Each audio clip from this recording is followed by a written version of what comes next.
Tofu square ba ang hanap mo? Tara, gawin natin yan. Una ay i-drain natin at hiwain ng pa-cubes ang ating tofu. At kapag okay na ay iset aside muna ito. Maglalagay lang ako ng 2 kutsara ng cornstarch. Gumamit nga rin pala ako dito ng breading mix.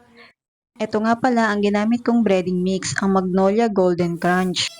Para maging crunchy ang ating tofu, i-coat lang natin ito sa breading mix, itlog, at breadcrumbs.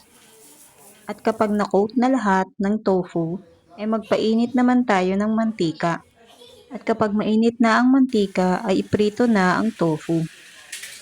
Kapag naprito na lahat, ay gumawa naman tayo ng sauce. Naglagay lang ako ng mayonnaise. Depende na po sa inyo kung gaano karami ang inyong lulutuin. Nagdagdag na rin ako dito ng liquid seasoning, nor nga pala ang ginamit ko.